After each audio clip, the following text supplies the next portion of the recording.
Hello students, welcome back. जैसे अभी हमने प्रीवियस वीडियो में आपको बताया, चैप्टर समझाया था विश्वेश्वरैया। ये आर के मूर्ति जी द्वारा रचित था। ये एक व्यक्तित्व बताया जा रहा था कि ये व्यक्ति कैसे हैं, उनके बारे में, उनके नेचर के बारे में हमने इस पार्ट के अंदर में जाना।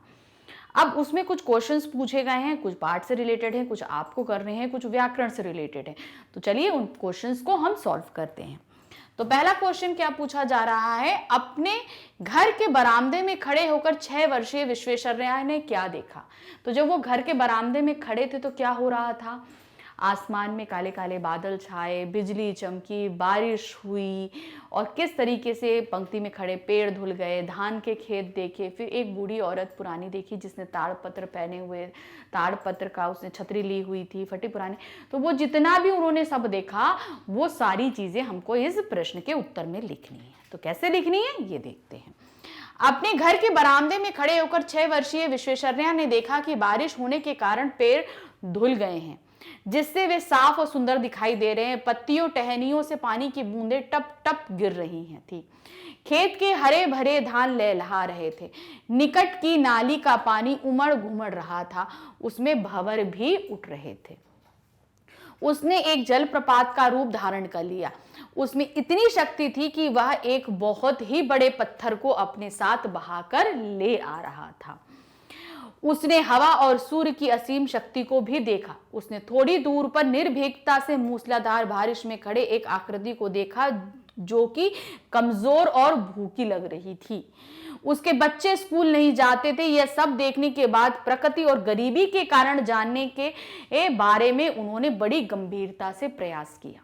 तो यही प्रकृति की ताकत और गरीबी को देखकर ये दो पहले प्रश्न उनके मन में उठे कि आखिर ये क्यों है, प्रकृति क्या है, इतनी असीम शक्ति उसके पास क्यों है, और गरीबी क्यों है। ये दो प्रश्न उनके सामने सबसे पहले उठे थे और उन्होंने उसी को जानने के लिए बहुत सारे प्रश्न अपने परिवार वालों और अध्यापकों से पूछे, और यही नहीं प्रश्नों ने उनको बहुत ही ज्यादा जिज्ञासु भी बनाया था। नेक्स्ट क्वेश्चन, तुम्हें विश्वेश्वरैया की कौन सी बात सबसे अच्छी लगी और क्यों। उनके अंदर क्या चीज थी, जिज्ञासुपन। वो नित्य प्रतिदिन हर एक चीज को जानना समझना, उनके अंदर चीजें सवाल उठते थे और उनको जानने की वो कोशिश करते थे। तो क्या उन्होंने बताया यहाँ पर, मुझे विश्वेश्वरैया की जिज्ञासु प्रवृत्ति सबसे अच्छी लगी क्योंकि जानने की इच्छा का होना हमारे अंदर नित्य प्रतिदिन बदलाव लाता है। क्योंकि अगर हम जानने की कोशिश करेंगे तो क्या होगा, हर एक चीज को हम समझेंगे और हमारी सोच और अच्छी ज्यादा बिल्डअप होती चली जाएगी। अगर हम किसी चीज को अच्छे से जानेंगे तो हम उसका बेहतर उपयोग करने के साथ उसे और बेहतर बनाने में सहयोग भी कर सकते हैं। अगर हम चीजों को जान लेंगे तो वो जैसा है उसको और अच्छा बनाने की हम कोशिश करेंगे, जैसी भी चीजें उन्हें हम और अच्छा बनाएंगे। साथ ही जानने की भावना हमें संसार में हो रहे बदलावों में भी जोड़े रखता है। तो संसार में जो बदलाव हो रहे हैं वो भी हम जानते हैं। अगर हमारी जानने की इच्छा होगी, हम जिज्ञासु बने रहेंगे, तो जो जो बदलाव होते जाते हैं, नई नई चीजें, हमेशा भाई परिवर्तन प्रकृति का नियम है, चीजें बदलाव होंगी तो हम जानते रहेंगे, समझते रहेंगे। नेक्स्ट क्वेश्चन, विश्वेश्वरैया के मन में कौन कौन से सवाल उठते थे। सवाल क्या था, प्रकृति को लेकर, इसकी ऊर्जा का स्रोत क्या है, गरीबी क्या है, उसने फटी साड़ी क्यों पहनी है, उसके बच्चे स्कूल क्यों नहीं जाते, से बहुत सारे सवाल उनके मन में उठते थे। तो उसी में से कुछ सवाल आपको यहाँ पर लिखने हैं। क्या है, विश्वेश्वरैया के मन में प्रकृति और गरीबी के बारे में अनेक सवाल उठते। ऊर्जा के कौन से प्रचलित स्रोत है, सबसे ज्यादा प्रचलित स्रोत क्या है, कहां से ऊर्जा पैदा होती है, कैसे इस ऊर्जा को पकड़कर इस्तेमाल में लाया जा सकता है। अब इतनी सारी ऊर्जा है तो इसको हम प्रयोग कैसे करें, कैसे हम इसको पकड़ के एकत्र करें और इसे हम सहयोग में लाएं। आखिर इतने लोग गरीब क्यों हैं, नौकरानी फटी साड़ी क्यों पहनती है, वह झोपड़ी में क्यों रहती है, क्या उसे अपने बच्चों को स्कूल नहीं भेजना चाहिए। तो जब उन्होंने प्रकृति और गरीबी के बारे में इतना सब देखा था तो ये सब प्रश्न उनके अंदर मन में उठे थे। आखिर ये सब कारण क्यों है, किस लिए हैं। नेक्स्ट क्वेश्चन, विश्वेश्वरैया अपने मन में उठे सवालों का जवाब अपने अध्यापकों और बड़ों से जानने की कोशिश करते थे। उन्होंने उसी से पूछे थे, क्या तुम अध्यापकों से पाठ्य पुस्तक के सवालों के अतिरिक्त भी कुछ सवाल पूछते हो। कुछ सवालों को लिखो जो तुम अपने अध्यापकों से पूछते हो। तो क्या है, यहाँ पर आपको ये सभी, भाई सब, हर किसी बच्चे के सवाल अलग अलग होते हैं। आपके सवाल अलग होंगे, आपके फ्रेंड्स के सवाल अलग होंगे, आपके भाई बहनों के सवाल अलग होंगे। तो उसी तरीके से आपके मन में क्या सवाल उठते हैं, आप अपने बड़ों से, अध्यापकों से, पाठ्य पुस्तक यानी कि जो आपकी जो बुक्स होती हैं उससे रिलेटेड नहीं, उसके अलावा और आप क्या प्रश्न पूछते हो, आपको वो लिखना है। तो आपके हिंट के लिए हमने कुछ 2-3 कैसे आप सवाल पूछ सकते हो उस तरीके से दिए हैं। क्या दिया है, बादलों में कौन रहता है, बादलों से बारिश क्यों होती है, बारिश कौन करवाता है। ये एक छोटे से क्वेश्चन है, कैसे बारिश होती है, बारिश, इतना सारा पानी बादलों में कैसे आ जाता है, ठीक है ना। ये बहुत से क्वेश्चंस हैं जो हम पूछ सकते हैं। आप सभी के अलग अलग क्वेश्चन होंगे, आप इसका आंसर सभी अपने अपने हिसाब से लिखेंगे। नेक्स्ट क्वेश्चन, अनुभव और विचार। आप अनुभव कीजिए, विचार करिए और फिर बताइए। तुम्हें सर्दी गर्मी के मौसम में अपने घर के आसपास क्या दिखाई देता है। ठंड के मौसम में हमें क्या दिखता है और गर्मी के मौसम में क्या दिखता है। भाई ठंड की मौसम रहता है तो धूप ज़्यादा नहीं होती, हम लोग गर्म कपड़े में ढके रहते हैं, गरम गरम पेय पीते हैं, चाय पीते हैं, सूप पीते हैं, ये सब चीज़। प्रकृति में क्या बदलाव रहता है। फिर ये उस गर्मी में क्या रहता है, लू जलती है, धूप बहुत तेज होती है, प्यास खूब लगती है, गर्मी खूब लगती है, पसीना खूब आता है, ये सब बदलाव रहते हैं। तो वही लिखना है, क्या है। सर्दी के मौसम में लोग गर्म कपड़े से ढके होते हैं, सुबह और शाम को कोहरा छाया रहता है, दोपहर में लोग धूप सेकते हैं, धूप भी मध्यम होती है, ठंडी हवाएं चलती हैं, रात में लोग शरीर को गर्म रखने के लिए अलाव भी जलाते हैं। तो ये सब चीजें हम लोग सर्दी में देखते हैं। फिर गर्मी में क्या होता है, गर्मी के मौसम में शरीर से पसीना निकलता है, लोग शीतल पेय पदार्थ लेना पसंद करते हैं, दोपहर में लू चलती है, पेड़ों पर आम लगते हैं, घरों में दिन रात पंखा, एसी और कूलर चलते हैं। तो गर्मी में हम लोग ये सब होता है ना, भाई गर्मी लगती है, भैया पंखा चलाओ, कूलर चलाओ, एसी चलाओ। तो जैसे जैसे गर्मी होती है वो करते हैं हम लोग। लू से बचने के लिए क्या करते हैं, भाई पानी पीजिए, ज़्यादा धूप में निकलिए, धूप बहुत तेज होती है। तो ये सब चीज़ें जो भी करते हैं आप अपने हिसाब से लिख सकते हैं दोनों पैराग्राफ में, ये ध्यान रखिएगा। तुमने पाठ में पढ़ा कि एक बूढ़ी महिला ताड़पत्र से बनी छतरी लिए एक खड़ी थी। पता करो कि ताड़पत्र से और क्या क्या बनाया जा सकता है। ताड़पत्र हमने आपको बताया था क्या था, ताड़ का पेड़ होता है, बहुत ऊंचा होता है, जैसे नारियल का पेड़ होता है ना, वैसे ताड़ का पेड़ होता है। तो उससे उसका पत्ता बहुत चौड़ा होता है, बहुत मजबूत होता है। तो वो पत्ते से क्या क्या बनता है, चलिए देखते हैं। पुराने समय में ताड़पत्र पर किताबें लिखी जाती थी, यानी कि पहले पन्ने, कागज नहीं होता था। तो क्या हम लोग करते थे, उन्हीं पत्तों को सुखाकर उनके ऊपर लिखा जाता था। फिर वो क्या, आज के समय में इससे टोकरियां, डलियां, चटाइयां आदि बनती हैं। आप कभी कहीं जाएंगे तो यहाँ पे ये चीजें बनती हैं, ट्रेडिशनल जो चीजें बनती हैं, इन ताड़पत्रों का इस्तेमाल बहुत किया जाता है उनमें। विश्वेश्वरैया ने बचपन में रामायण, महाभारत, पंचतंत्र आदि की कहानियां सुनी थी। तुमने पाठ्य पुस्तक के अलावा कौन कौन सी कहानियां सुनी हैं, किसी कहानी के बारे में बताओ। देखिए सबने अलग अलग कहानियां सुनी हुई हैं। भाई हमने भी एक कहानी सुनी थी तो वो हम आपके पास लेकर आ गए। आप अपने हिसाब से कहानी लिख सकते हैं। तो उसके लिए हिंट के लिए हमने यहाँ पर एक कहानी लिखी है, आपको सिर्फ आइडिया हम दे रहे हैं कि आप किस तरीके से लिख सकते हैं। तो आपने भी कोई कहानी, जरूरी नहीं आप ये कहानी लिखो, आप अपने मन से कोई भी कहानी लिख सकते हैं। तो चलिए देखते हैं हमने कौन सी कहानी लिखी है और मजा लीजिए एक कहानी का, कहानी के अंदर कहानी। चलिए देखते हैं।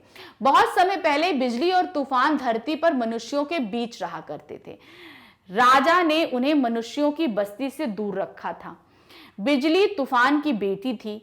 वह कभी किसी बात पर बिजली अगर नाराज हो उठती, वह तड़प कर किसी के घर पर गिरती और उसे जला देती, या किसी पेड़ को राख कर देती थी, या खेत की फसल नष्ट कर देती।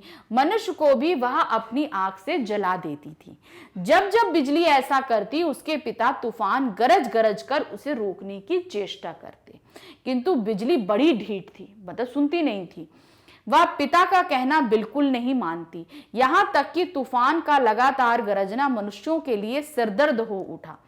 उसने जाकर राजा से शिकायत करी। अब ये बिजली का चमकना, गरजना, ये जो है वहां के लोगों को बहुत परेशान करता, तो उन्होंने राजा से शिकायत करी। राजा को उसकी शिकायत वाजिब लगी। उन्होंने तूफान और उसकी बेटी बिजली को तुरंत शहर छोड़ देने की आज्ञा दी कि यहां से बाहर निकल जाओ। बहुत दूर जंगलों में जाकर रहने को कहा कि यहां शहर से निकलकर जंगल में रहो जाके। किंतु इससे भी समस्या का समाधान नहीं हुआ। बिजली जब नाराज होती जंगल के पेड़ जला डालती, कभी कभी पास के खेतों का भी नुकसान कर डाली। जंगल के आसपास जो खेत होते थे उनको भी जला देती थी। मनुष्य को यह भी सहन ना हुआ, उसने फिर राजा से शिकायत करी। फिर प्रजा ने क्या करा, राजा से जाकर शिकायत करी। राजा बेहद नाराज हो उठा। उसने तूफान और बिजली को धरती से निकाल दिया और उन्हें आकाश में रहने की आज्ञा दी, जहां से वे मनुष्य का उतना नुकसान नहीं कर सकते थे जितना कि धरती पर रहकर करते थे। क्रोध का फल बुरा होता है। तो किस तरीके से एक छोटी सी कहानी हमने पढ़ी थी और आपके सामने रखी, इसी तरीके से आप भी जो है कहानियां आपने जो सुनी हो वो आप यहां पर लिख सकते हैं। अब क्या है, तुम्हारे मन में भी अनेक सवाल उठे होंगे जिनके जवाब तुम्हें नहीं मिले। ऐसे ही कुछ सवालों की सूची बनाओ। अभी तक तो आपके मन में जो सवाल उठते थे आप अपने अध्यापकों से या घर वालों से पूछते थे। अब कुछ सवाल ऐसे हैं जो उठते हैं मगर आप किसी से पूछ नहीं पाए, तो उन सवालों को हमें यहां पर लिखना है। सबके अलग अलग सवाल होंगे तो आप सब अपने अपने तरीके से लिख सकते हैं। जैसे कोई कैसे सवाल है, पौधे धरती पर ही क्यों उगते हैं? अंतरिक्ष में सांस कब ले सकेंगे? हम अंतरिक्ष में सांस कब ले सकेंगे? भाई वहां ऑक्सीजन तो नहीं होती। स्कूल में वर्दी यानी यूनिफॉर्म क्यों होती है? हम स्कूल में यूनिफॉर्म क्यों पहनते हैं? हम जैसे घर में नॉर्मल ड्रेस पहनते हैं, हम स्कूल में क्यों नहीं पहनते? ऐसे बहुत से सवाल हैं जिनके जवाब हमें नहीं मिलते। तो आपके पास जैसे भी सवाल हो आप यहां पर लिख सकते हैं। तुम्हारे विचार से गरीबी का क्या कारण होता है? अब गरीबी, आप देखते हैं अपने आसपास बहुत से लोग गरीब होते हैं, कोई बहुत ही गरीब होता है, कोई कम गरीब होता है। आखिर क्या कारण है, क्यों ऐसा होता है? तो हमारे हिसाब से क्या कारण है? इसका सबसे बड़ा कारण है अशिक्षा। लोग अगर शिक्षित नहीं हैं तो मेहनत नहीं कर पाते, लोगों को समझने की कोशिश नहीं करते, इसलिए अशिक्षा इसका सबसे बड़ा कारण है। चलिए देखते हैं क्या लिखेंगे। अशिक्षा गरीबी का मुख्य कारण है। लोग अशिक्षित होने की वजह से लोगों को ढंग की नौकरी नहीं मिल पाती, जिससे उनकी आमदनी कम रहती है, उनका जीवन स्तर निम्न रहता है और वे अपनी जरूरतों को पूरा नहीं कर पाते।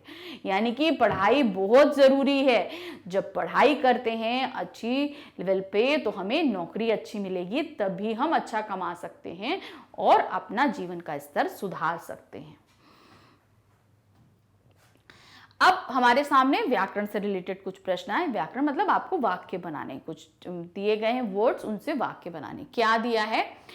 हरे भरे, तो क्या है? सड़क पर हरे भरे पेड़ लगे हैं। नेक्स्ट है उमड़ घुमड़, आसमान में बादल उमड़ घुमड़ कर आए हैं। नेक्स्ट है एक दूसरे, वे एक दूसरे का साथ हमेशा देते हैं। देखिए ये क्या है? कंपाउंड वर्ड्स रहते हैं जो हमेशा एक साथ ही इस्तेमाल किए जाते हैं। कभी कभी इंडिविजुअल किए जाते हैं लेकिन इंडिविजुअल अधूरे रहते हैं। तो इन वर्ड्स को क्या हम करते हैं? ये योजक वर्ड्स रहते हैं, हमेशा योजक चिन्ह के द्वारा जुड़े रहते हैं। ये देखिए दिया है ना, ये योजक होते हैं। ये जो आप देख रहे हो ये योजक कहलाते हैं, इनके द्वारा ये जुड़े रहते हैं। तो यहां पर नेक्स्ट क्या है? धीरे धीरे, मैं और धीरे धीरे नहीं चल सकता। नेक्स्ट टप टप, ये पानी का आवाज होती है। बारिश होने से टप टप की आवाज आ रही है। नेक्स्ट फटी पुरानी, अब फटी पुरानी अलग भी हम इस्तेमाल करते हैं, लेकिन यहां पर योजक शब्द के सामने यूज करने से क्या हुआ है? ये एक योजक शब्द बन गया है। क्या दिया है? मोहन की किताबें फटी पुरानी है। तो इस तरीके से ये कुछ वर्ड्स हमारे सामने थे जिनका हमें वाक्य बनाना था। तो इस तरीके से ये पाठ के सभी प्रश्न उत्तर, देखिए इसमें बहुत सारे क्वेश्चंस थे जो आपको अपने तरीके से भी करने थे और जो पाठ से रिलेटेड भी थे। तो इन क्वेश्चंस को ध्यान से देखिए और समझिएगा। तो ये चैप्टर बहुत ही ऐसा है, इनमें बहुत से क्वेश्चंस क्रिएट किए जा सकते हैं, इसलिए चैप्टर भी ध्यान से पढ़िएगा कि ऐसा नहीं जरूरी जो पाठ्य पुस्तक में प्रश्न दे दिए गए आपने सिर्फ वो पढ़े, उसके अलावा आपने चैप्टर के मध्य से कहीं से भी आपसे प्रश्न पूछे जा सकते हैं। तो इस तरीके से यहाँ पर हमने खत्म किए। आगे के चैप्टर्स आपके सामने हम लेकर आते रहेंगे। Thank you, bye bye.